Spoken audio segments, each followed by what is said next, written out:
Hi, it's Wade France, and I'm the host of Created in the Image of God. We are having some technical difficulties tonight, so we lost the cool little intro video, but we managed to work through those, even though my cat, or rather my daughter's cat, also chewed through one of my monitor cables today. On the way home, I was listening to a song by Shadi Tului Wallace called The Fire Tablet, really powerful, and I saw one of the largest falling stars meteors I've ever seen. It was kind of epic. And we were on the way home from my son's basketball game, and I was running late for the show today. So it's been an interesting day. And I know the show will also be interesting, even though we have lost a little bit of the technical wizardry that we sometimes try to introduce. But I can assure you the show will go on. We have Bruce Koerber back today for, I believe it's his fourth appearance out of five. So we're nearing the end of the series. And Bruce is the author, the founder of the Divine Economy Model, and the author of many books. Tonight, we're going to be talking about reuniting ethics and economics. Let's invite Bruce to join us in the studio.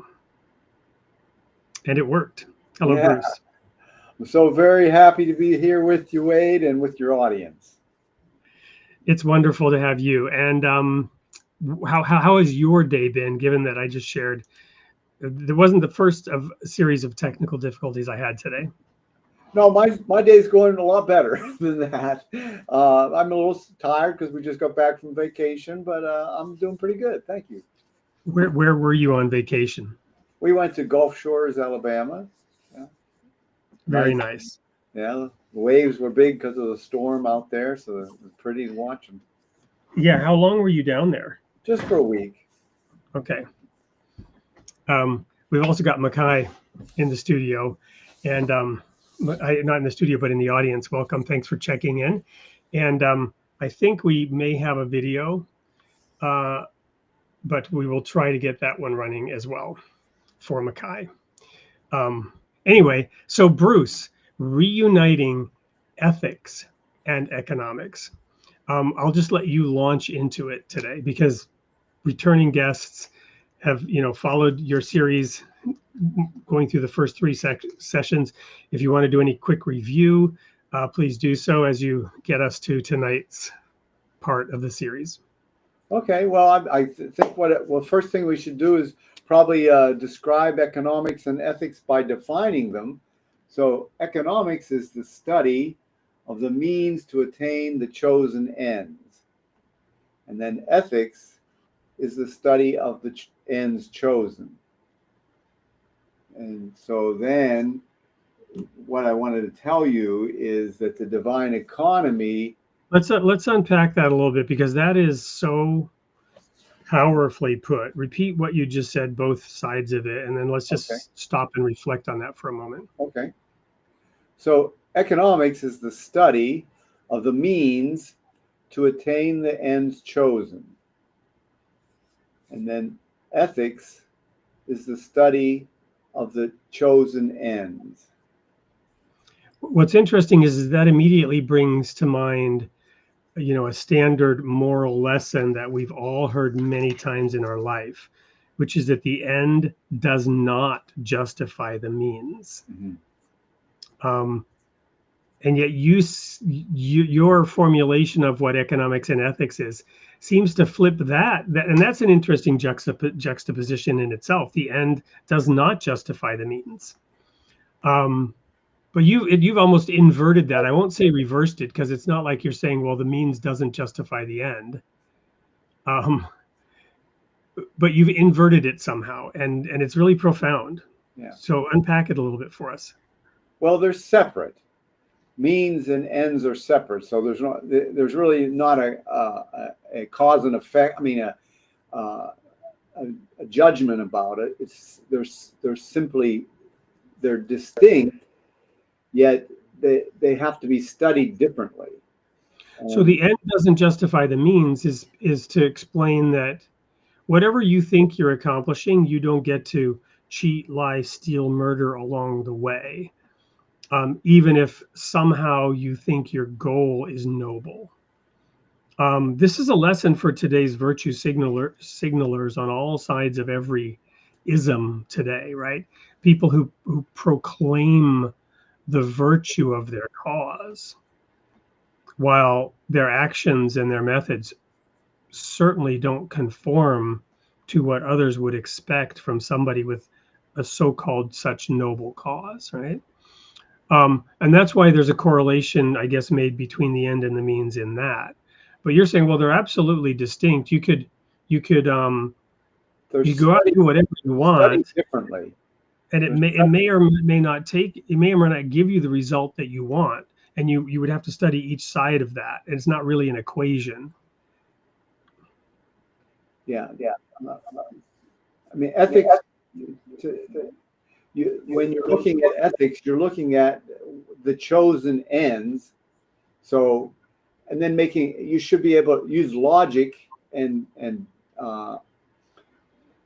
your intelligence and your spiritual perception to realize and evaluate that chosen ends.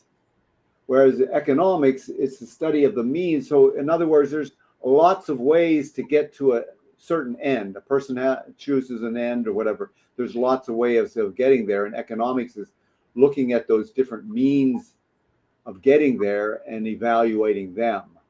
So to make this practical, let's say that the end we have in mind is a noble cause, the eradication of the extremes of wealth and poverty. Would that qualify as an end? Yes. And we might analyze that in a variety of different ways and come up and say, no, it's absolutely ethical to want to eradicate extremes of poverty. And we might also, if we are really astute and ethical, find a balanced approach to also eradicating extreme wealth, right? There are these phrases, and I was a rebel my whole life, in various ways. Certainly started out that way. And I think it's a group, it's a song, it's a meme. Eat the rich, right? I saw a meme the other day, which was awesome. A speaker, this is like a cartoon, right? A speaker is speaking to a crowd, and the cartoon bubble is, everyone that hates the rich, raise your hand. And everyone in the crowd has their hand raised, right? Everyone has their hand raised. I hate the rich. And then the second cartoon frame said, everyone who wants to be rich, raise their hand. And everybody raised their hand. Everyone that hated the rich wanted to be rich. And therein the hypocrisy and the conundrum, right? You want to eradicate extreme wealth. Why? Is it because you're greedy? There's a famous biblical story about the betrayal of Jesus. And, even most people who have any casual understanding of the story of Jesus in the New Testament know that Jesus was betrayed with a kiss by Judas, who did it for 30 pieces of silver. So for 30 pieces of silver, Judas betrayed Jesus, and he did it with a kiss. But what people don't know is that there was a precursor to this. Judas's dissatisfaction came, he was the treasurer, he held the bag, he had the money in Jesus' circle, the disciples. And he was advocating when somebody spent all this money on an expensive ointment, Mary, I think it was, and used it to anoint Jesus's feet. And Judas complained, saying that money could have been sold for a large amount and it could have been given to the poor. But the narrator explains Judas wasn't actually concerned about the poor. He held the bag with the money. And it was his own greed that led him to make that comment, right? So a lot of people can get their mind around pretty quickly, well, we don't want extremes of wealth. But are we really taking an ethical position? Let's say, for the sake of discussion here, that we've fully resolved the ethics of that, which, by the way, I agree that extreme wealth is a cancer. Extreme wealth is a negative. I was so happy when Warren Buffett and Bill Gates formed this sort of givers club, right? And they all agreed they would give away half their wealth. They kind of shamed each other into giving away a large portion of their wealth. You follow me? Mm-hmm. I thought that was a good thing because extreme wealth is ugly. It really is ugly, right? Now, we assume that's true. There could be very many different means by which one eradicates extreme wealth and tries to eradicate extreme poverty. That's economics, right? So I'll Right. now shut up and let you kind of unpack that piece with maybe some practical examples. Well, the thing about economics, though, so once you get into the realm of economics, though, it's basically the way the classical liberals understand economics is it's voluntary social cooperation. So that's actually the best means is voluntary social cooperation, because not only is it's the best means, it's also the most manifest way of having justice. If it's voluntary and it's social cooperation, that's the best means and it's the most just. So basically when you're looking, would that include philanthropy, for example? I would think so. Yeah, it's voluntary and it's social cooperation. Yeah. So then when you're evaluating these means to attain that ends, I think you're going to end up favoring the means that are that exhibit voluntary social cooperation. There's probably several different ways of doing it, having it occur as a result of voluntary social cooperation. And those would be the ones that you would be looking at and trying to encourage by educating, by various means of stimulating people to act in that way.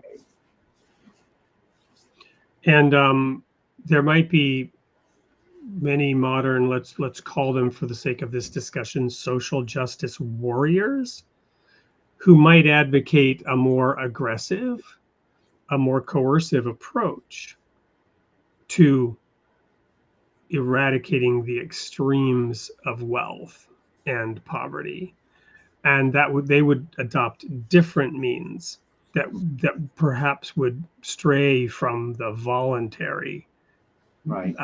approach. Do you want to comment on that? Well, okay. So actually in the next book, I show an example of how this works. The balance of a human civilization has many different components to it. So if you say, well, we're striving for the elimination of extremes of wealth, and we're going to do it by coercive means instead of voluntary, then you're tipping the balance away from justice. So, but we want all the aspects of human civilization to be in balance, not one tilted towards another one, and that's what's happened when there's coercion. It's not working based on equilibrium forces. It's working based on someone's arbitrary imposition. So, but if that were the means to achieve a noble goal, but ethics is a study of the ends, right? How would we then fit that into your framework? Because we might want to question the I almost said ethnicity, not the ethnicity, the ethics of. We would want to question the ethics of those means, not just the end. Well, the thing is, ethics is something that evolves. And so, I think you could have a discussion with someone who is from a society or from an upraising where ethics is relatively weak, and then you're maybe you're coming from a point of view of having ethics that's more advanced. We know there's ways of telling what's good, because ultimately the economy is not, there's no separation of science and religion. So religion helps in this matter, okay? So there's ethics that's understood, but so maybe a person's atheist and they don't have those kind of, they kind of shun that kind of source of ethics, so that maybe it's weaker. So you might not be able to have an agreement on that. Well, they might not agree on the source, but they would likely be able to come to similar conclusions on many of the ethics that would be derived from religion, but not all. Right. So ethics can be understood through logic and through illumination about what's good, and discernment, perhaps. Yeah. So and that's going to vary, and so there's here's a point I want to make. The reason ethics is slow in advancing, and so that there's a lot of unethical behavior, is because the economy is being interfered with. They're interconnected enough that if you mess with the economy, and this is what we're going to find in this thing. If you mess with the economy, it atrophies the ethics. So a lot of the ethical issues we have are because humans are not able to develop ethically because of the interference with the economy. Interesting. So that's probably a great point to put a pin in it for now and go to our first commercial break, which is a video about this segment, a short video. Don't go anywhere. We'll be right back with more Bruce Koerber, and we'll talk about a couple of the comments that have already come in about 70 seconds. Don't go anywhere. Oops, I forgot about that little technical issue. So give me one more moment here to properly tee this up. Here we go.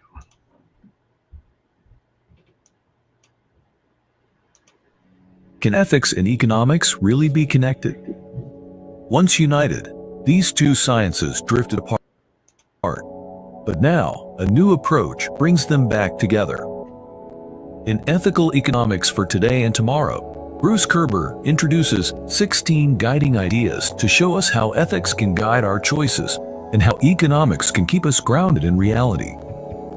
Imagine a system where economic choices are grounded in ethical principles, a system where ethics and economics test and refine one another.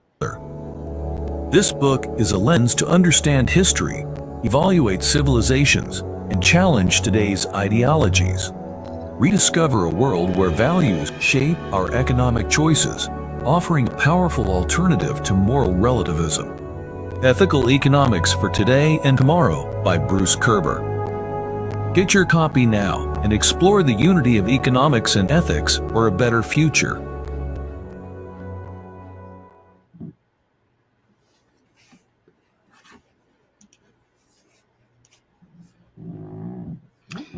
We got it to work. Well, Bruce, that's a wonderful overview. Did you say there were 16 principles or keys? Or so if we're going to get through them all, we probably better get moving. But I promised everyone that we would at least address a comment from the audience. I'm not sure, says Time Bomb, love that handle. I'm not sure what eliminating extreme wealth would do. How would it even be done? Well, I think but through understanding that the economy is divine, it takes care of itself. Awesome. All right, let's go. Let's start going through some of those principles. Did you need me to share any images as we go, or do you want to just begin to talk? I'm going to say one thing, and then we'll go into the images. Okay. Now, one thing I'm going to say is the divine economy is ethical. So we can go to the slides.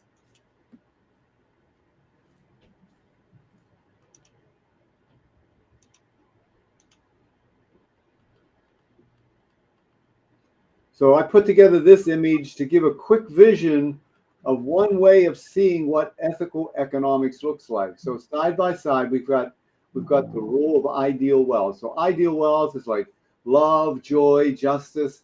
So that then leads to an advancing civilization, and the advancing civilization leads to more ideal wealth. So there's that cycle going on side by side with wisdom. So wisdom leads to an advancing civilization, which leads more back to increases wisdom, which leads back to advancing civilization. So those two things happening side by side, that gives you a feel for one way of looking at what the ethical economics looks like. And ideal wealth, could be man's highest nature, our highest contributions, those times when we attain spiritual qualities. You mentioned joy, wisdom. Right. Wisdom would include wisdom literature, right? Holy writings, revelation. And we had Dan Sanderson on, was it last week already at the election, asking, how would Plato vote? And he referred to Plato's Republic as sacred literature. So I'm assuming that would include wisdom, would be things like that. Yes. All right. You want me to go to the next one? Sure. So I mentioned in my previous appearances on this podcast, episodes 118, 114, and 110, that the divine economy theory has its lineage in classical liberalism and Austrian economics. The great Austrian economist named Murray Rothbard attempted to bridge between economics and ethics, but was not able to develop a positive ethical theory. But the divine economy theory successfully accomplished this significant feat. So these are the axioms of a positive ethical theory. So we have humans carry their thoughts into the realm of action. Being a seeker after truth is part of the human operating system. The definition of praxeology used in the divine economy theory is purposeful action by spiritual beings. It is interwoven with ethics. Another axiom: every human being decides what is best for himself or herself, and this decision is referred to as subjective rather than as selfish. What catches the attention of the human beings is the appearance of the names and attributes of God. The content of our actions is the conveyance of the names and attributes of God. Humans are interested in the science and art of existence. Our human limit is the point where the higher kingdom is reached, one that is incomprehensible to the lower kingdom. The Word of God extends our knowledge of spiritual concepts. First and foremost ethic for the divine economy is trust in God. The ethics between the macro and the micro level is seamless. Acquisition of virtues constitutes private property.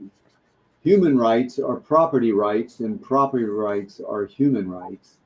The price system serves as a language of the market economy, and intertemporal prices, like interest rates, function the same way as other prices emerging from voluntary exchange. Production is a human creation emulating God, the creator. And pure entrepreneurship is the discovery of something from nothing.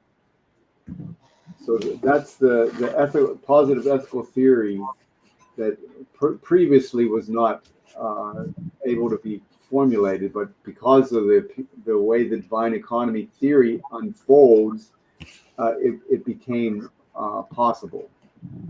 I'm in awe of those 16 statements.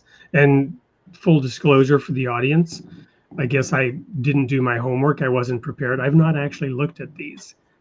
I'm in awe at the succinct wisdom and insight packed into each and every one of those. I'm looking at the audience comments again and hear from Mackay. What does ethics and economics have to do with esoteric understanding of one's belief system? And this question came in before we showed those 16 principles. And I think those 16 principles hit that 16 times, 16 different ways, how those highfalutin thoughts have incredible positive impact in the material world, right? We had a comment from Nietzsche, please, that also kind of amused me. I just want to attain enough to pay my bills. And this song by this British group, Squeeze, was going through my head. I think it's Squeeze. The lyrics are, I can't take humiliation and hurtful comments from the boss. I'm just hoping by the weekend I can earn enough for us. Right. And we're all, we all tend to get in the grind of the economy as it exists here in the world. Right. And yet we all aspire to something more. Right. But we have to compromise and make do to just get by, pay our bills. Right. So the economy isn't working for a lot of people. Right. And that there's a lot of, well, extremes of poverty and wealth, and also extreme dissatisfaction in the wealthy, sometimes nations, even more than in the, more rural, less developed, and also less materialistic societies. We might look at them and see their situation as being in misery, but those who have had the opportunity and the blessing to have traveled to some of those places are overcome by the joy and happiness that exists, and the human kindness of just wanting to share and enjoy each other's company that exists in some of those places. Mm-hmm. Yeah. So Bruce, I'll quickly share that list again. Anything that you want to call out or highlight in that list of 16 amazing summations? I'm going to highlight number 3 because that's where we're going next. And the word praxeology might be a throw off for people, but the point that I want to make is it's the purposeful action by spiritual beings, and that's where where the economy is interwoven with ethics, because that's at the core, because human action is what the economy is all about. But it's not just human action, it's purposeful action by spiritual beings. That's the reality of the situation. So when we move on to the next slide, we'll begin to see how that becomes important. So this is those who have seen the earlier my visits on the podcast recognize this model. This is the divine economy model, but what it was, where this purposeful action by spiritual beings it was just the word act. So this now we're moving into a more aware, a more illumined way of understanding the economy, because it's not, it is human action, but it's purposeful action by spiritual beings. That's the important part. So we're ready to go to the next diagram. So, no, that's not it. That's not the next one. There it is. That's it there. So when we were looking at the microeconomy, where we really were understanding where value comes from. And value are the names and attributes of God. And so this model, this is an example of, this is the microeconomic, the divine microeconomy model, where those virtues are in the heart. Okay. And so, like, for instance, in the law plane, we have purposefulness, or well, anyways, you see that courtesy. I picked that courtesy. So courtesy. Then in the order, it's orderliness.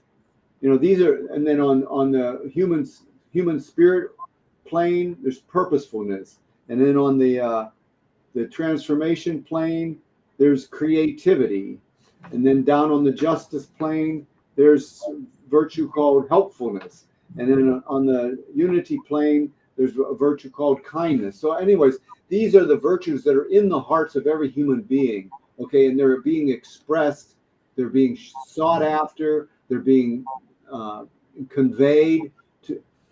So then we can go to the next slide. No, it's the one that you did before that. No, back two again. So these two were out of order. Yeah, that's out of order. So this is basically, it's the divine microeconomy model, but with the divine spark. So this is where those virtues that I was showing you, they get triggered, they get activated. Okay, and that's that divine spark, and it's happening in the hearts of individuals as they're learning and experiencing things. So now we can go to the next slide, which is what happens here is we're going to dig deep into that now, into this model, and this is now the ethical aspect of the divine economy model. So we have all those elements: transformation, human spirit, law, and order, but we're going to focus on the ethics aspect, or the ethics strand, which is this human spirit, divine economy transformation. That's the ethics strand of the divine economy model. And what happens there is we'll go into this model and we'll just uncover the treasures of ethical economics. So you can go to the next one now. Before we do, Bruce, I'm going to take a quick break from the slides and address a couple of questions that have come in from Olga. Because I think they're important, and I want to make sure that people are able to sort of follow along. Divine means moral. I don't disagree entirely. I don't want to quibble about meanings of words and semantics. Fine. Can divine economy be based on capitalism? Can capitalism be moral? Yeah. I think it's a great question, that because whenever people think of economics here in the U.S., and I go there as well. I've shared my history, having lived in Sweden, which was the humanitarian superpower of the 60s and 70s when I was there, and I came back arguing for socialism versus capitalism, right? And we have communism, we have these isms. People look at this through those lenses. I don't think they're the correct lenses personally to look at it through, but I'll let you answer this question. Well, I think there's just a misunderstanding of what capital is. Capital is goods for the future. Everybody wants goods for the future. Reason you're here now and you have something that you want to do tomorrow, yeah, that's goods for the future. Anything. No human being does not act for what's going to happen next. That's goods for the future. That's a squirrel saves up acorns, in the fall, right? So that he has them during the winter. So we all our action is motivated by what the future, and that's all it is. And so it's moral, because if it wasn't moral, then humans wouldn't be moral. The human action would not be moral. Human thought and reason wouldn't be moral, because that's the whole reason we're doing it, is for goods for the future. That's all capital is. So it is definitely moral. It's allowing humans to be human. And so thank you, Bruce. And I really want to kind of personally address this next one, and then I'll let you follow up. Okay. So Olga, does capitalism align with the concept of individual sovereignty, meaning we are born sovereign? I agree 100%. The title of this show is Created in the Image of God. When God put us on earth, Adam and Eve, he said, he explained in the Bible later that we were the pinnacle of his creation, next to the angels, which he describes, and that all things were put under our feet. And he says that at this time, there are certain things that are withheld from us, certain things in the spiritual realm, but on this planet, the garden into which we were put, which is the entire planet is that garden. This blue-green jewel floating through space is the Garden of Eden symbolically. And we are the caretakers of it. We are sovereign and supreme. Our responsibility is to dress and keep the garden. That's what God told Adam. I have put you in the garden to dress and keep it. But all things are under your feet. And I did a deep study into this exact topic of sovereignty. I wanted to know, where does the idea of rulership come from? The reason I studied into it had to do with male-female relationships and the concept that the husband is the head of the wife, which is in the New Testament. And what does that mean, and where does it come from? And Jesus made these statements when he was questioned about divorce. And I've written an entire book about this called The Hardness of the Heart. The Pharisees tried to ensnare and trap Jesus with this question about divorce. And they said, Moses allowed us to divorce our wives for any reason, for various reasons. What do you say? And his response was, Moses allowed it because of the hardness of your heart. But from the beginning, it was not so. So in unpacking this male-female relationship thing, I went back to the beginning. What was the beginning? In the Genesis story in the Garden of Eden, the word rulership is introduced by God in the Holy Writings, but it is in this context. He put the greater and lesser lights in heaven to rule the day and the night. That's where the idea of rulership comes in. And then this idea, this word is unpacked over time as Adam and Eve, disobey God and take of the so-called forbidden fruit. And then we have Eve giving birth and having pain in childbirth, as it was described, to Cain and Abel. And then Cain kills Abel. Her firstborn son kills the second. You talk about pain in childbirth. And God once again introduces this idea of rulership. And he says, he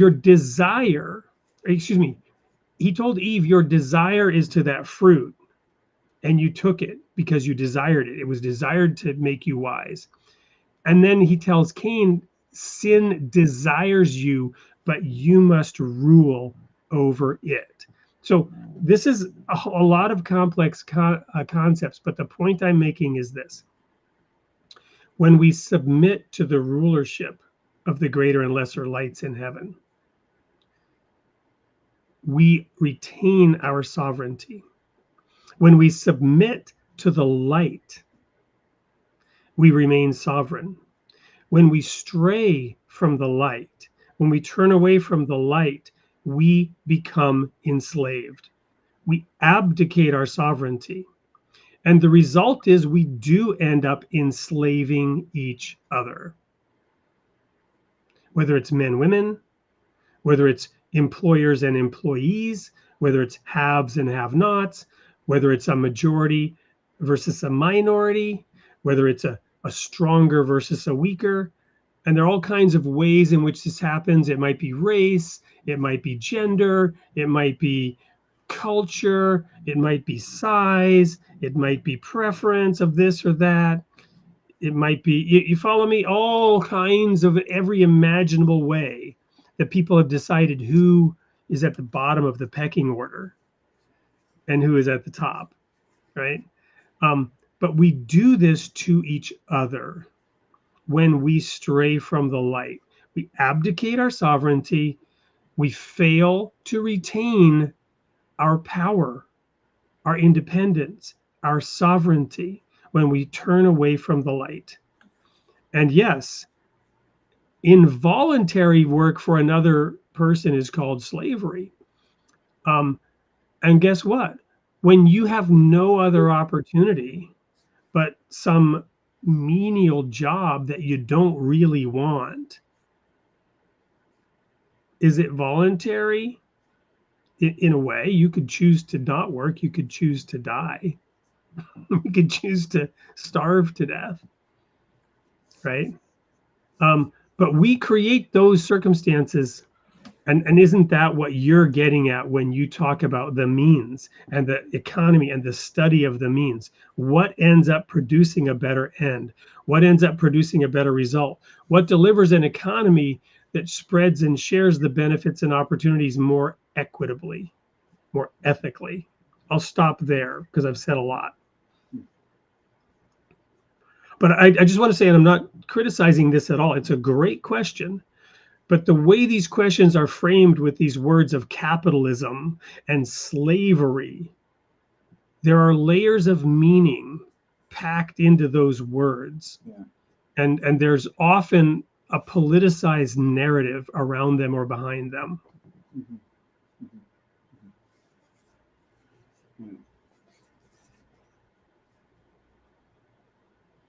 But I think if we go to the next slide, we'll start to ease some of those piled on misunderstandings that have come through basically improper education and propaganda. So I'm trying to the divine economy theory kind of frees us from a lot of those kind of superstitions. Well, it certainly seeks to educate us out of it. Let's put it that way. It seems to me, right? Yes. So here's where this is the part on the left was what we just looked at, this ethics strand of the divine economy model. Now we're starting to see how this transforms into a model of the ethics of the divine economy. So we have this common thread or commonality between the two is this divine economy. See, that's why it's so important. It's connected with everything. So the divine economy is working both ways. There's transformation and transformation back to the divine economy, human spirit going to the working in the divine economy affecting the human spirit. That's going back and forth. But then what's happening at the same time is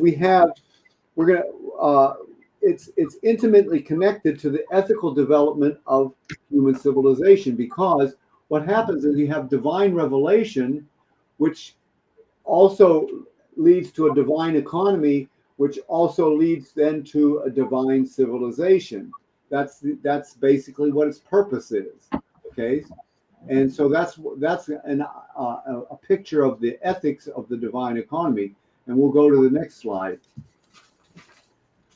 And to complete this model, the calligraphic rendering of the greatest name in Arabic is placed in juxtaposition. And so we can compare and contrast across these three, and you look at the three elements across the three. So there's some things you can compare, and there's some things you can contrast. Okay, so first of all, I want to introduce the idea of this greatest name. It's in Arabic, but it's symbolic. So the upper line on the right hand side, the upper line represents God, and then created in his image. So the lower line, created in his image, is humanity. And then in between those is a line, and that represents the manifestations of God, or the messengers of God. And then what connects the realm of God with the human realm through the manifestations of God is the Holy Spirit. So that gives you another kind of view of what's going on in the ethics, because the messengers of God, they are the divine ethicists, and they're the one. And so where does ethics ultimately come from? It comes from divine revelation. And so basically what's happening is you have this connection that goes across them all is the divine economy. So that's where it's all functioning together. And so anything that would cause a problem with this, interfere with this, is where you have. So the question is, well, how come we don't have a divine civilization? So we'll go to the next slide. Oh no, before we talk about that, I want the assumption is then, when you talk about a divine civilization, it sounds like it's something that's final, but the knowledge and perfection of God is infinite. So the advancement of humanity is continuous and cyclical. So go to the next one. See, we have this divine revelation. See, DRDEDC is divine revelation, divine economy, divine civilization, but it changes over time. So you have it appears once, and then it appears again, and then it appears again. It just keeps appearing. Okay, so even though it's that same kind of dynamic of a divine revelation, divine economy, divine civilization, it keeps coming. And so this lower one, it shows the cyclical nature of it. You have the DRDEDC keeps coming, and then down here at this bigger loop, that's the appearance of a universal manifestation of God.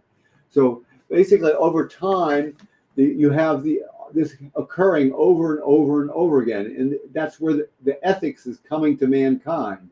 So we can go to the next slide, which shows the reason why we don't see the divine civilization that's promised by this appearance of a divine revelation. And it's because we have unauthorized and erroneous interpretation. So what you'll see, this model shows, is if you have this unauthorized and erroneous interpretation, then the divine economy shrinks, the divine civilization shrinks. So you really don't get the full effect of it. You get pieces of it, is all you can get. I can't hear you, Wade. So I'm going to pause there for a moment. This is getting in some ways extremely esoteric. It's kind of like me wanting to talk with the mute button on. I don't know that anything's coming through, right? So I want to go back to what Olga was talking about and just ground this in reality. Okay.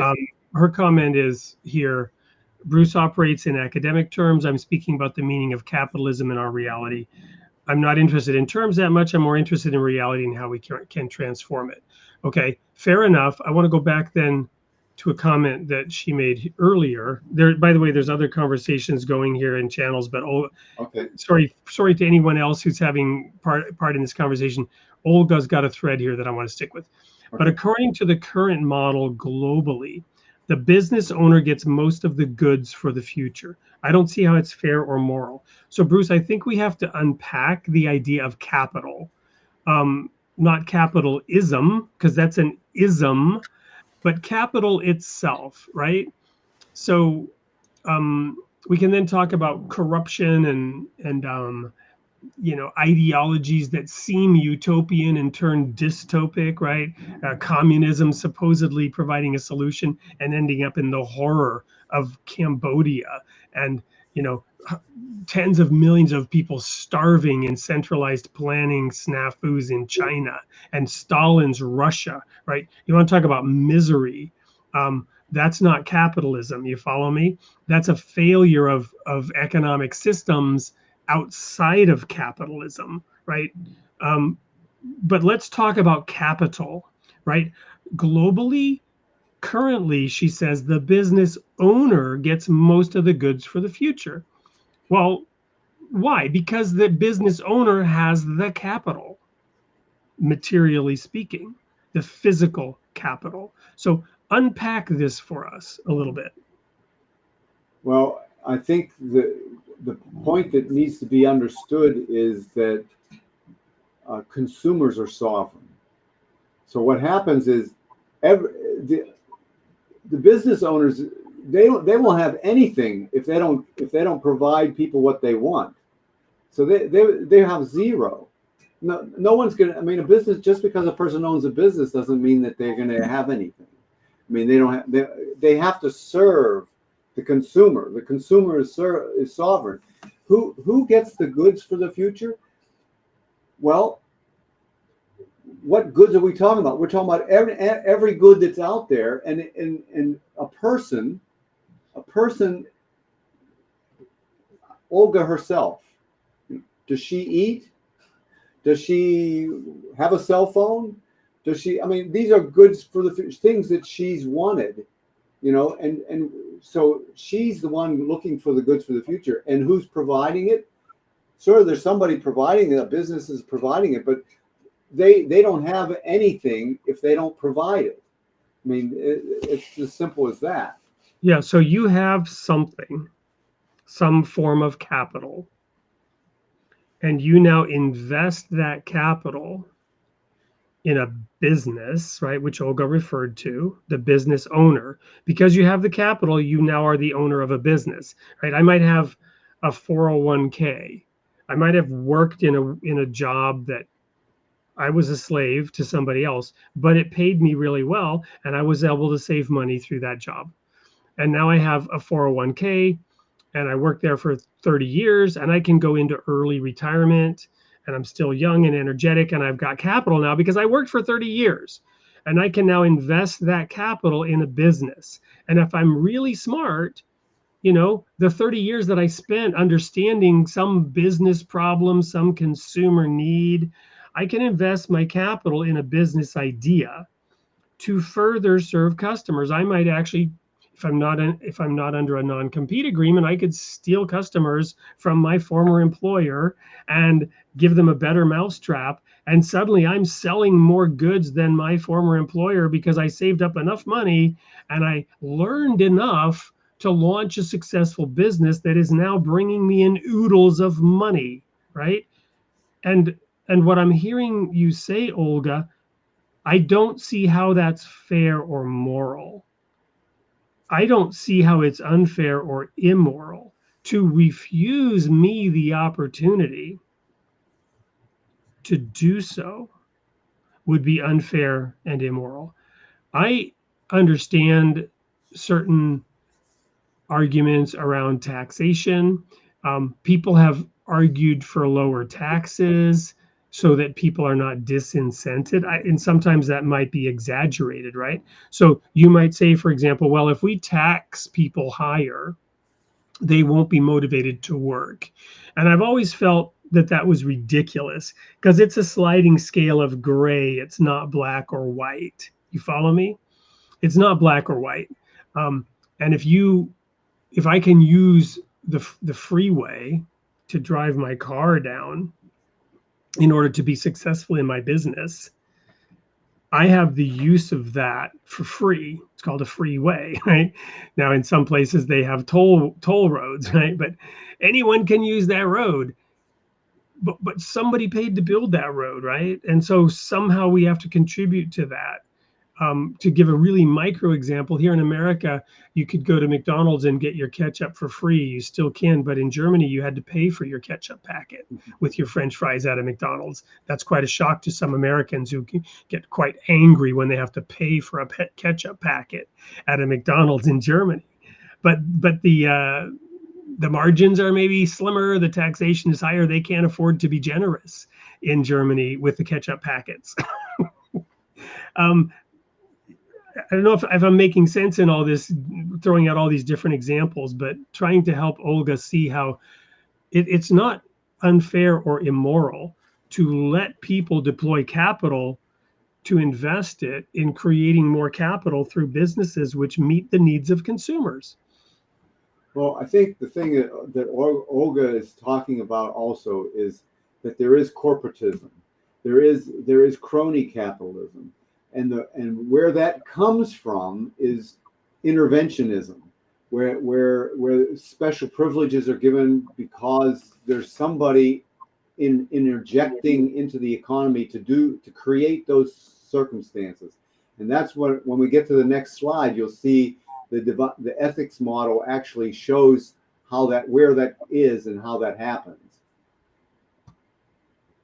Well, I'll show the slide, but honestly, Bruce, the slides are kind of not doing it for me. I kind of get them at a very esoteric, theoretical level, but I think we do need, practical examples. But that's fine. We can go to the slides, but they're, yeah. So this is just showing that intervention. We were talking about how this divine civilization shrinks. On this side, it gets smaller and smaller. And another reason, one was because of misinterpretations of the divine revelation. The other one, this one, it says it's happening because of, that's that one. And then the next one says it's happening because over here on the left, where there's interventionism. Something is in there in the divine economy, in this divine economy model here. Something's in there creating barriers. So there's no the information is not flowing between the human spirit, divine economy, transformation. Nothing's happening in there. So basically the divine civilization shrinks. It doesn't become manifest. And see, across the horizontally too, the divine economy, there's no information transferring that east and west either. And that's because of interventionism. So basically then if you look at the next slide,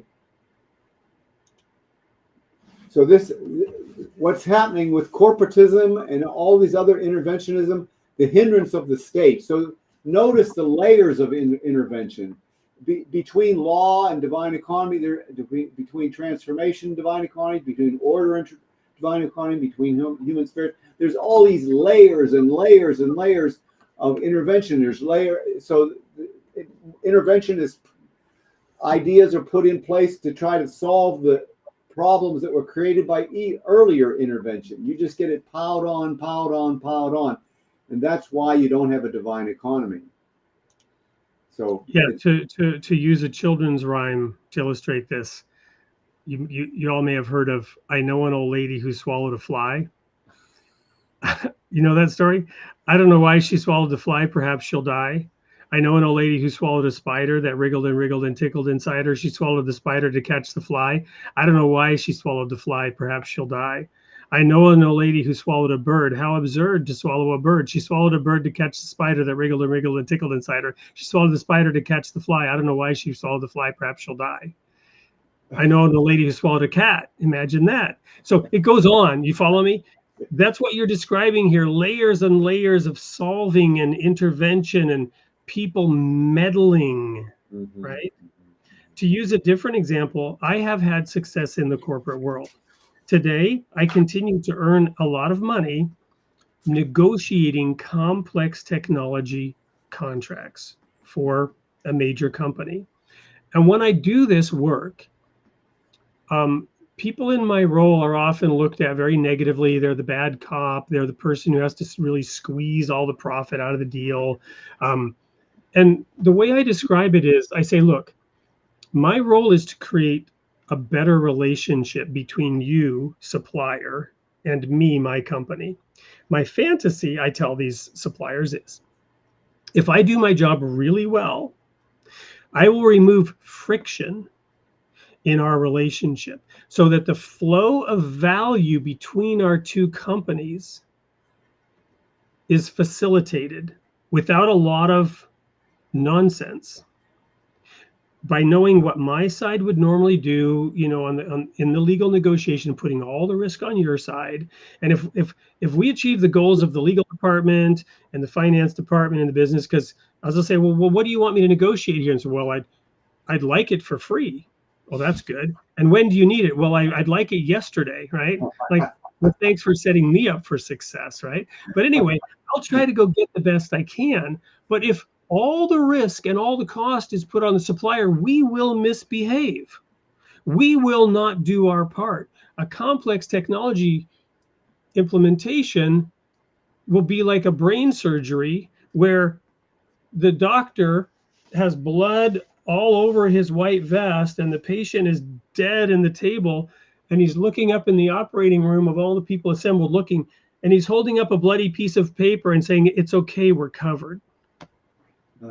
Right? Legally, we're covered, right? No, but we've just invested a lot of money making this technology implementation successful. Both sides need to share the risk and reward appropriately for the optimal relationship. And then I tell the supplier, if I do my job well, that flow of value is enhanced. And when you go conduct business with our competitor over here and our competitor over there, the relationship you have with them and the delivery of value will be less. So I have created a competitive advantage through our relationship where the flow of value is purer, better, because we have trust, we have appropriate sharing of information. This is a very practical version of exactly what you're talking about here, right? So I get this. And if we are working efficiently, everybody benefits. But if somebody on the outside is accusing us of being unfair, and you hurt this person over there, and you damaged the environment over here, and we're going to now regulate and micromanage all this from 1,000 miles away with kludgy implements, we're going to destroy that flow of value, and everyone's going to suffer. This is what has happened in nations that have sought to control their economies. They have devastated the lives of millions of people with their noble, lofty goals and moral musings. It's complex and it's difficult. So let's go to Olga here, because I think this is a good dialogue. And Olga, I really appreciate your engagement here. I'm not arguing it's immoral to deploy capital to serve customers. I'm speaking about the structure of a business in which someone is extremely rich and others get scrapped. Well, it's not the structure of the business. If that's happening, it is the morality of the owner. It's the morality of the owner, and it's the human condition. Special privileges granted him by the state. Well, it's true. That's, again, crony capitalism, but that's not capitalism by any normal definition of capitalism. Is absolutely not that, right? And I think that's what's being missed here. I think to call what you're describing here, Olga, capitalism is incorrect. Well, here's the thing. I have to understand entrepreneurship. Entrepreneurship is alertness to opportunities. So if someone is making like the scene you're saying, someone is making all these riches, why wouldn't someone else come in and take their, compete with them? And so they don't have so that they have competition. Well, the only reason is they're not allowed to, because the structure that's put in place by the state. So in a free market, if there's a discovery of something that's going to cause a lot of profit, other people are going to find that, and they're going to compete with them. And so nobody's going to be extremely rich or extremely poor, because entrepreneurship solves that problem. Well, and again, so I'll quote Abdul Baha, who is the son of the founder of the Baha'i faith. And I'm going to mangle the quote. Bruce, you may know it by heart, but he says something like this. It's close to this, that to create wealth is a very good thing. And it is honorable to create wealth. But then he says, especially when that wealth is used for oneself and others, and for the betterment of society. And the founder of the Baha'i faith, Baha'u'llah, talks about the sciences and the arts. And by arts, he means business, craftsmanship, right? The ability to perform work as worship. And if you perform work as worship, you will discover secrets that can make you fabulously wealthy. And to deny somebody the right to do what they want with what they have created is immoral. Now, they may behave immorally in the way they use it,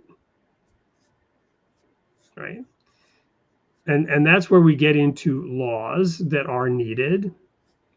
But if we look at the laws of the Old Testament, or sometimes the way people look at the laws illustrated in the Quran, those laws are considered immoral by certain people's standards today as we look back at them, and we sit in judgment of those things. I don't want to get into that debate, but it's a fine line between having a divine law and then enforcing that divine law and setting oneself up as the judge. Jesus said, "Judge not, lest you be judged." Whatever standard of judgment you use to judge others, that is how you will be judged. Which is why, to me, that cartoon I spoke about, where the speaker says, "How many hate the rich?" and everybody raised their hand. And then he says, how many want to be rich? And everybody raises their hand, right? At least they're honest about their hypocrisy, but they're setting themselves up for judgment, right? If they were given the opportunity to have and do what that other person did that they're judging, they would do the same thing, and they would be condemned by their own judgment. It's difficult to establish a business, become wealthy, and treat everybody with perfect equity and ethics. Because the more power you have, the easier it is to get it wrong, to make a little decision that impacts people very badly.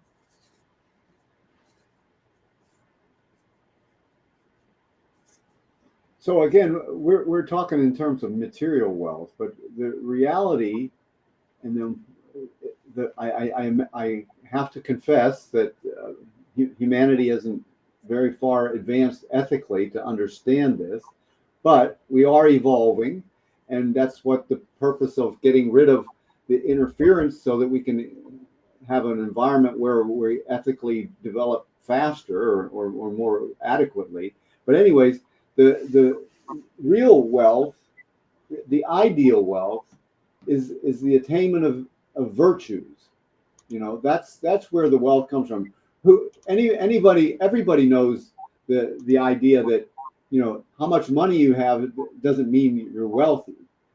You know, you could have love in your life, you could have friends, you could have, you know, solid relationships, and then you're wealthy. It doesn't matter how much actual material wealth you have.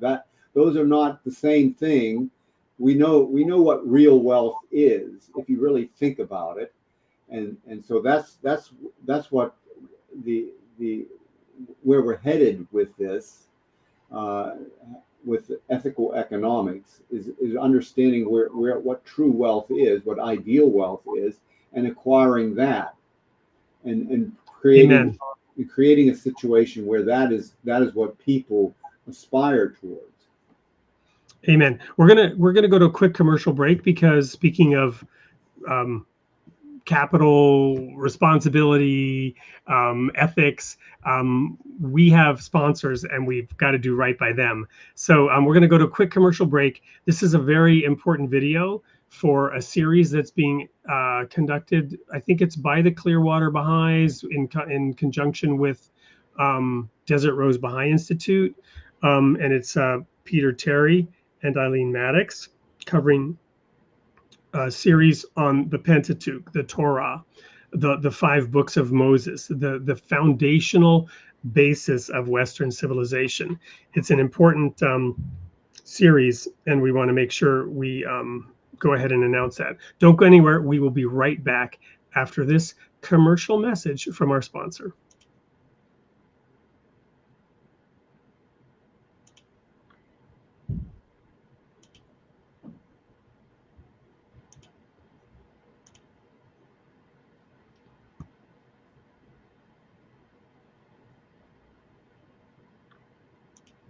Embark on a transformative journey through the first 5 books of the Bible, known as the Torah or Pentateuch. Introducing a new unique course, the Holy Bible, the Torah, Genesis to Deuteronomy, presented by Eileen Maddox and Peter Terry. This October and November, join us every Sunday from 2 p.m. to 4 p.m. Eastern Standard Time for an enlightening exploration of Genesis, Exodus, Leviticus, Numbers, and Deuteronomy. While thousands of books and courses explain these scriptures from Jewish and Christian perspectives, this course offers fresh insights inspired by the Baha'i teachings.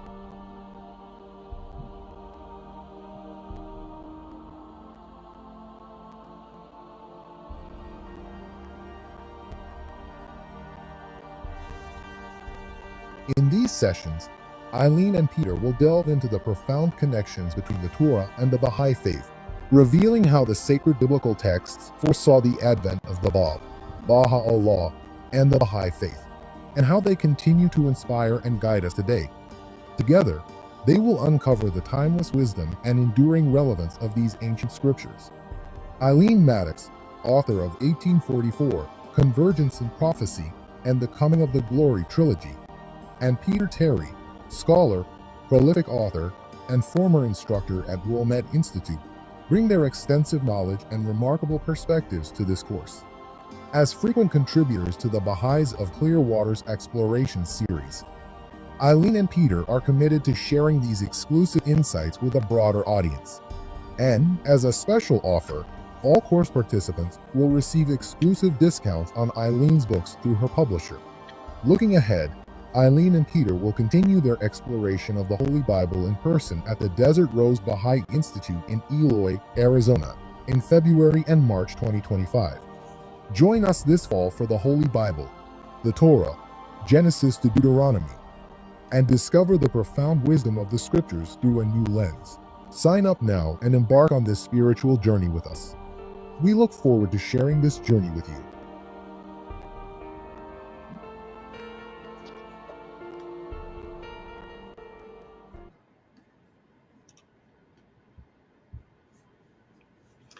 Welcome back after that quick commercial break to The Divine Economy, Reuniting Ethics and Economics with Bruce Koerber. So Bruce, right before that break, you were summing up this question about capitalism, future goods, capital, and the different lenses through which we look at these questions. I don't know if you want to go back to any of the slides, or if you want to elaborate on anything that we've covered, or where you would like to go next. Well, I think if you go back to the very first slide, I got another point. You want to know which ones I wanted to emphasize. I got another one I'd like to mention. Sure. Just give me a moment to find it. First slide. Oh no, it's the second slide. Second slide. Yeah. The positive ethical theory. Yep. The 16 points. Yeah, 16 axioms.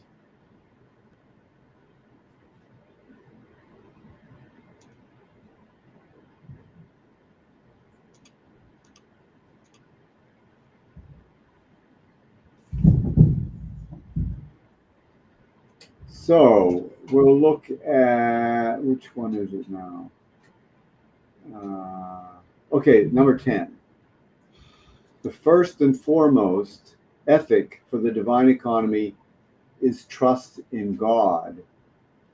And so the other thing, the corollary to that is mistrust of human intervention. So that's the other aspect of that. In other words, until we trust in God, we're gonna think that with regards to the economy, we're gonna think that humans can manipulate the economy. But the whole idea of this divine economy theory is helping people understand that the divine economy is created by God for us. It's part of His providence, and it will take care of us. It's provident, it's part of our providence. The providence of God is giving us this divine institution called the economy, and until we trust in God, we're going to interfere with it. And as long as we interfere with it, we get those other consequences where you get the diminishing of the divine appearance of the divine civilization, because it causes our ethics to atrophy. We don't develop, our ethics won't evolve if the economy is being manipulated. That's really important to know. Yeah, I'd like to address that in going back to one of Olga's original questions. And again, Olga, I'm truly appreciative of you engaging here. This is awesome. You bring up this idea here that we are born sovereign in the likeness of God, but then we are forced to work for someone by the circumstances.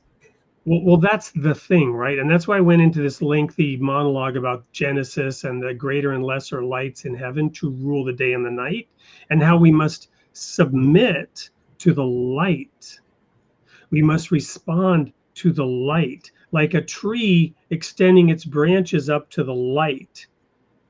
And And yet we have to have our roots in the dirty material underneath us, like a tree, in order to draw sustenance from the mineral kingdom. But they reach for the light to get the power of photosynthesis, whereby they create leaves and growth and fruit, right? The tree is an example of everything that Bruce is explaining here, right? And it's the circumstances of the tree of civilization that lead to what you've called involuntary work for another person, slavery, right? So what, to me, what Bruce is unpacking here is that meddling and intervening in controlling others, controlling their decisions, regulating their decisions, is in fact that slavery. It is in fact that abdication. So when you say, well, it's immoral to have to go to work for somebody else, because we don't have slavery today in the classic sense, but you're referring to wage slaves, right? Who don't have opportunity. And this is a big debate in globalization, right? Because we can march against the kids who are being put to work to create Nike sneakers or Apple computer equipment in underprivileged countries where they might deploy slave labor. But having traveled to some of those countries, I actually helped for a while get a foundation going. I was actually given a Lifetime Achievement Award at a conference in India inaugurated by the governor of Tamil Nadu, who 72 million people in that province, for the work that I did with this foundation. The foundation was called teachakid.org, and it was a big brother, big sister program to do what? Well, Chennai had 10 million people, 2 million of whom were homeless, 400,000 of which were children. That was the circumstances, you talk about circumstances of that city. And those children who had to work in the tea factory were the lucky ones, because others of them ended up in the sex trade. That was the reality, because elsewhere you mentioned you wanted to talk about reality. And I don't want to get crass or extreme here, but that is the reality of our world. And you can blame that on capitalism, or you can try to blame that on capitalism, but capitalism isn't what caused that. Nor is socialism, nor is communism. It's a whole mix of situations that cause that misery. And what Bruce is describing here with the divine economy model is spiritual transcendence that leads to behaviors, analysis around ethics and means, that results in people being given freedom and opportunity, where people are working together harmoniously with entrepreneurship, able to pursue their own desires, their own dreams, their own goals in a cooperative, collaborative system. This will never be achieved through government regulation. Government regulation can be the enemy of this. Finding the balance is what the challenge is, right? So, Bruce, I know you've got more of a esoteric, I don't mean that negatively at all, purist view of this, talking about the highest principles, making sure that the highest principles are correct and understood properly. But as we know from that saying, the devil is in the detail. Well, I got a short quote to share that puts this ethical economics in perspective. So the best means, we already talked about, that means we're talking about economics. The best means to attain them, to attain wealth, which we know is, we're talking about what's true wealth, ideal wealth is the virtues, the acquisition. So if you acquire a virtue, it's a private property. It belongs to you, and it's the other thing about it is It's eternal. It's not. It doesn't disappear. You know. So you take it with you. You take it with you. It's eternal, and so it's ideal wealth in a sense that it's yours and it's eternal. Okay, so the best means, economics, to attain wealth, these virtues, is to practice them, to practice the virtues, and that is ethics.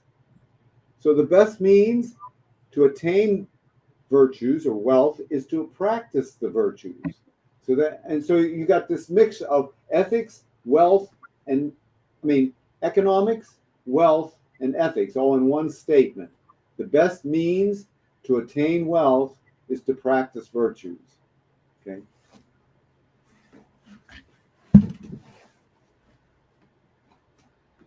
I've been very fortunate to have been granted this perspective that when Jesus talked about being born again, and we know the term born again Christians, one of the Pharisees, I think it was Nicodemus, said, "What, we have to enter into our mother's womb again?"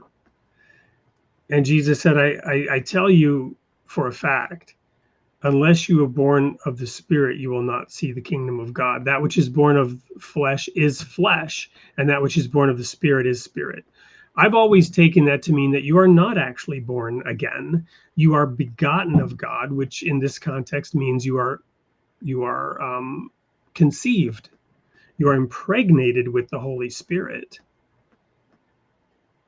Well, you're not necessarily impregnated, but you are an embryo created by the Holy Spirit in conjunction with who you are that has not yet been born. And the blessing of this understanding, which I already had, was enhanced by this idea that this whole life is the womb. This whole plane of existence is the womb.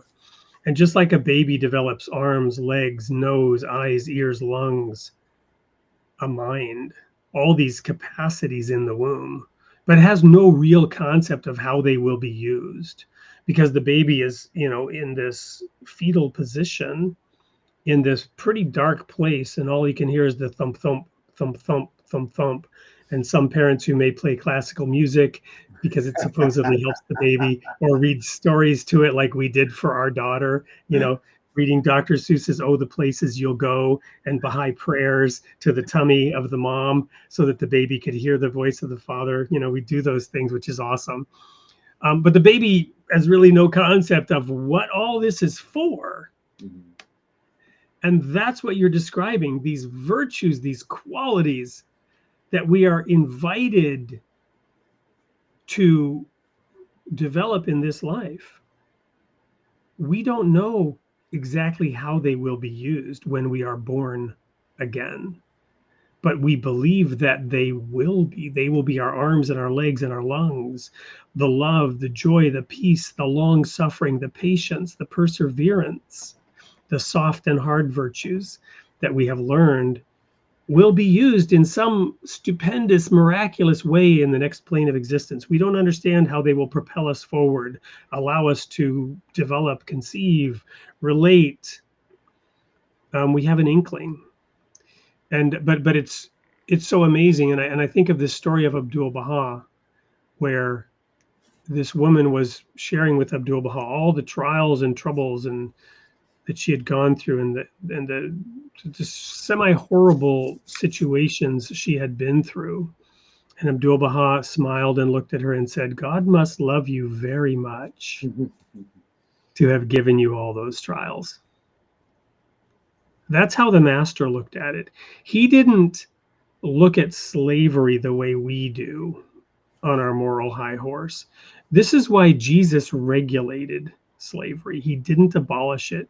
Now, slavery is abolished. Baha'u'llah did that in 1863 when he declared who he was. The signs of his revelation appeared in the East, and the signs of his dominion appeared in the West, which is why, in my view, America instantly sprang into action to abolish slavery in 1863, because this nation was submissive to the revelation the great republic of the West will lead the world to the most great peace, because the signs of the revelation appeared in the East and the signs of the dominion appeared in the West. So the nation fought a bloody civil war in which more white men died than any other war in our history, in the war to abolish slavery. This was a horrible thing and a good thing. It's a different lens through which to look at things. But my point is, Jesus regulated slavery. He said, Paul explained this. If you are a bondsman, don't seek to be free. If you're a slave, don't seek to be free. If you're free, don't become enslaved. You know, contentment is what God wanted with your circumstances. I mean, which is not to say just accept, die, float downstream like a dead salmon. That's not what he was saying at all, right? But the point is, as Viktor Frankl explained in Man's Search for Meaning, where he studied that some Holocaust survivors, he believed, did so because they found meaning in their suffering, where others could find no meaning. All they could find is injustice and wrongdoing and evil and man's inhumanity to man. But looking at it through a divine lens in which, again, as the Bible says, God chastens every son whom he loves. That was the essence of what Abdul Baha told that woman. God must love you very much to have given you all those opportunities to develop spiritual capital that no man can take from you. Again, as Jesus said, lay up treasure in heaven where thief cannot steal, moth cannot corrupt, and water cannot rust what you have developed and created. I'm assuming those are, again, the highest level principles of your divine economy model, applying that on this plane of existence, on the material plane of existence. And I got to share this slide again because it's so powerful. The statements that you've put together, they're just amazing to me. I'm going to have you read through them again here as we conclude, and if we need to, we can come back to this episode next time, or go on, because I know we haven't covered everything. But you want me to read them again? Yeah, if you don't mind. Okay. Humans carry their thoughts into the realm of action. Being a seeker after truth is part of the human operating system. The definition of praxeology used in the divine theory is purposeful action by spiritual beings, and it is interwoven with ethics. Every human being decides what is best for himself, herself, and this decision is referred to as subjective rather than as selfish. What catches the attention of human beings is the appearance of the names and attributes of God. The content of our actions is the conveyance of the names and attributes of God. Humans are interested in the science and the art of existence. Our human limit is the point where a higher kingdom is reached, one that is incomprehensible to the lower kingdom. The Word of God extends our knowledge of spiritual concepts. The first and foremost ethic for the divine economy is trust in God. The ethics between the macro and the micro level is seamless. Acquisition of virtues constitutes private property. Human rights are property rights, and property rights are human rights. The price system serves as a language of the market economy, and the intertemporal prices, like interest rates, function the same as all other prices emerging from voluntary exchange. Production is a human creation, emulating God, the creator. Pure entrepreneurship is the discovery of something from nothing. I was going to share one thing here also with regard to this number 10 again. The first and foremost ethic for the divine economy is trust in God. So I have a quote of Abdu'l-Baha, which puts economics in its place in the minds and hearts of people, and it also helps you understand why the divine economy theory is an important thing to understand. Abdu'l-Baha says, when the love of God is established, everything else will be realized. This is the true foundation of all economics. And then reflect upon it.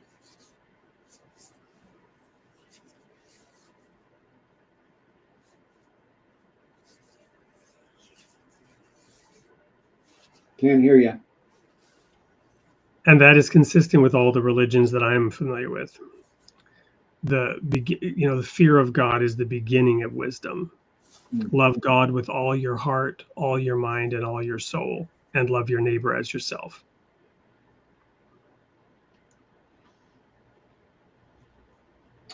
Yeah. Amazing. Bruce, what you've put together here is amazing. I mean, I love the airy theoretical beauty of it. But I know, people need it brought down to their practical circumstances, because as one of our contributors said so early, I'm just trying to earn enough to pay my bills, right? The WIFM factor, you know what WIFM stands for, right? What's in it for me? Well, I have to assume that people will read, and then the book that this ethical economics for today and tomorrow would help them grasp it better than just a presentation like this. But I'm trying to give as much as I could in a short period. Absolutely, and you do a fabulous job. I'm just, I guess, quasi apologizing for my hijacking of your presentation and your slides to Rambo our way through it and dive up and dive down and dive to the left and dive to the right versus just in a. So we do have you coming back on in in another month for a 5th appearance. Can't wait. We may have to have you back again. If we didn't get through everything today, we can discuss that on the side. I do have one more thing I have to show before we wrap up, which is next week's sneak peek, a very exciting sneak peek that I can't wait to show. But I will wait until we wrap up whatever we still need to say here. So Bruce, we've gone over time, but it's been just amazing and fabulous for me, hopefully for you and our audience. What do you want to leave our audience with on today's topic? Well, basically, the messengers of God, they are the supreme ethicists. That's where all ethics comes from, and that's what we're deprived of when things are messed up. So, and again, you said the ethics is the study of the ends. So through those divine messengers, we understand where we're going and what we need to do. We get inspiration to practice entrepreneurship, to create, to become like God in that sense, to become creators. Then they're not only divine ethicists, they're divine economists. I mean, they bring the divine economy, so they show us the means too. In many cases, but don't they also tell us to figure it out? Yeah. I'm reminded of intelligence. The means is our intelligence and pure heart. Well, as I've said so many times, God knew that Adam and Eve were going to take the tree of the knowledge of good and evil. And this is why in the New Testament, Paul, brings that full circle by saying, to the Corinthians who were immature, infantile, childish, and dangerous to each other. He said, you're behaving like little babies, in need of milk. Strong meat is what you need. And strong meat belongs to those who, quote, by reason of use, have exercised their senses to discern good and evil.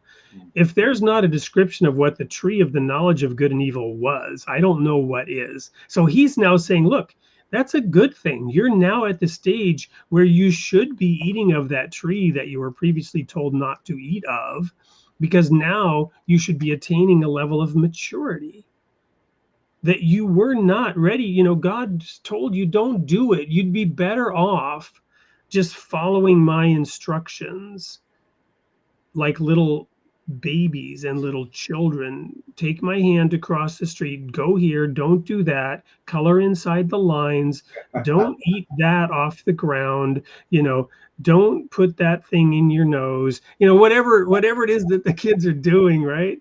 And the nature, not to demean or diminish the Jewish faith, which I fully love, having practiced aspects of it, including the seventh-day Sabbath and the Jewish holy days and the laws of clean and unclean meats for decades.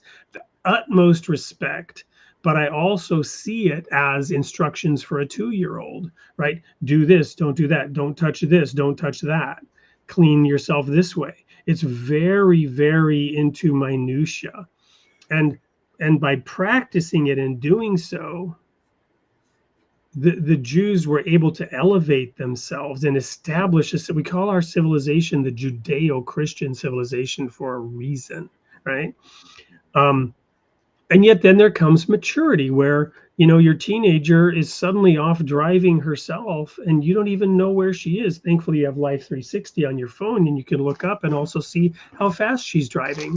But you really can't press a button and stop her from doing it the way you could with a 2-year-old, right? So that age of maturity having been reached, God wants us to spread our wings and fly. Would you agree? Yeah, oh yeah, definitely. That's all good. And in the process, hopefully stop hurting each other, whether directly, intentionally, unintentionally, or indirectly by creating systems that harm certain people, individuals, or groups of people without the intent of doing so, and then having to become more sophisticated and figure out how to not do it, but not in the manner of the old lady who ate the dog to chase the cat, to chase the bird. By the way, since people want to know, right, how did that story end? I know an old lady who swallowed a horse. She died, of course. There you go. That's good. Well, maybe that's an appropriate time to conclude. And moving on, stick with me because I want you to also see this sneak peek that we're going to show for audience. So next week, 8 p.m. Central Time for Created in the Image of God. Same place, same channel. Don't touch that dial. Can't wait to be back with you next week. Here's a sneak peek of what you're going to experience. I better click share. And I will have the technology fixed by next week, including the cable that my cat ate today. My daughter's cat. Here we go.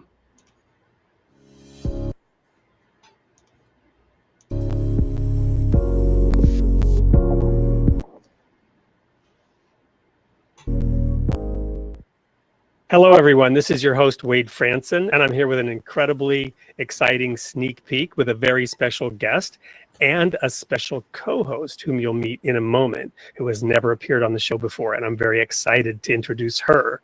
But first, Molly Engelhardt, who founded the Sovereign Ranch after God led her from California to Texas. Her journey is an amazing one, and we're going to talk about dressing and keeping the garden and also building spiritual communities. Welcome to the studio, Molly. Such an honor. I'm excited to talk about my favorite things to talk about: spiritual growth, God, and soil. That's I'm kind of a geek in those areas, so I'm so happy to talk about all of it. I'm Angela Franson, Wade Franson's wife, and I'm happy to be here with Molly, and just excited to meet you, Molly, as I am really inspired by your work and what you're doing in Texas with your Sovereign Garden. Is Sovereign is Sovereignty listening. Ranch. It's called Sovereignty. Sovereignty Ranch. I love what you're doing. I'm really inspired by it, as we want to be part, I guess, of the solution. I want to be part of the solution of what's happening in the world around us. And I feel like what you're doing is part of the solution. And I'm really inspired and want to be part of this mission. I've followed Dr. Zach Bush for the last, 2 or 3 years, and love what he's doing. I'm actually a physical therapist and believe that food is our medicine. And so I'm thankful just to meet you and inspired by your work. I love Dr. Zach Bush. He's super inspirational. I know him in real life, and I love him on Instagram and all the places that I get to hear him on podcasts. I think that when we think about, being part of the solution, even in that context, I want to shift the way that we think about it a little bit. We are the keystone species on the planet. It is our job to have dominion. It is our job to care for the garden, as he was saying, and so when we start to see ourselves as outside of or separate from the earth, separate from God, separate from creation, separate from nature, is when we think we have to be part of the solution. But if we can just in our proper role on the planet, which is the keystone species, and remember we are divine and we are meant to be here, then anything is possible. And the way that I'm, being led and having that role is really to reconnect with these older ways of farming where you're much more self-reliant and self-sufficient, and you're building soil and you're building this incredibly healthy microbiome that lives in the top 8 inches of topsoil. But when you think about that, it might seem disconnected from humanity, but 70% of that microbiology is also compatible with a healthy gut. And so when we think about all of the sickness that's going on the planet, it's not just that food is thy medicine. It is literally that soil is our medicine. We are designed by God to eat of the soil. So when we eat a vegetable that comes from a local farmer or we grew it ourselves,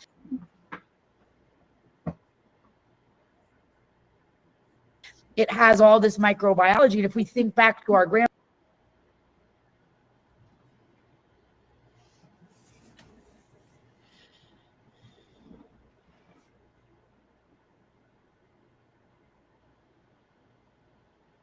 grandmothers or our great grandmothers taking a head of cabbage and rinsing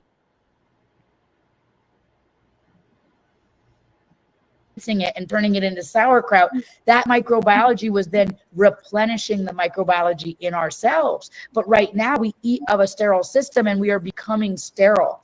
And so just like your husband said a moment ago, after asking us to tend to the garden, then be fruitful and multiply. Well, we will not be able to be fruitful and multiply if we continue to eat of a sterile system. And so I believe that reconnecting with nature and building healthy soil is a connection to God. And when we have that creation in us from our food, we say, trust your gut instincts. What your gut will feel, what that comes from our nature and our relation to on this planet, like it's physical realm that we live in. Yeah, beautiful that. So what's your inspiration for starting the regenerative farming? I had restaurants in Los Angeles, and I thought I had vegan restaurants, and I thought that veganism was the way, and I thought I was doing the right thing, and I drove a hybrid, and I drank my oat milk latte, and I brought my grocery store bags, my reusable bags to the grocery store, and my whole world got turned upside down listening to Graham Sate's TED Talk about carbon cycling and that carbon is not a problem and that soil is the answer, soil is the solution, and that should not be turning to methane in our landfills, but it should be turning back to soil. And I thought, oh my goodness, I have these vegan restaurants and I'm creating so much garbage, so much methane. So I went to every guest in the restaurant and was like, you should buy a restaurant. I mean, you should buy a farm so I could bring all my compost there and we'll make soil. It's going to be awesome. It would be like the Clippers coach, or it would be like a celebrity. And they would just look at me like, oh. So one day I realized I'm the one I've been waiting for. I have to buy a farm. And so me and my husband found somebody that would do owner finance, and we started farming in California some years ago in 2018, and we brought our soil organic matter all the way from 0.01% to 20%. We brought all the food waste from our restaurants, and we really just got super inspired about soil health and the bureaucracy, the policies around COVID, and all of the bad management of California really destroyed these businesses that we had that were worth 20-something million dollars. And now we're starting over in Texas. And I didn't imagine that was the path that God had me on, but here I am out on the skinny branches asking for guidance every day. Awesome. Thank you. I can't wait to hear more. Everyone, please join us for episode 125 on November 19th at 8 p.m. Central Time.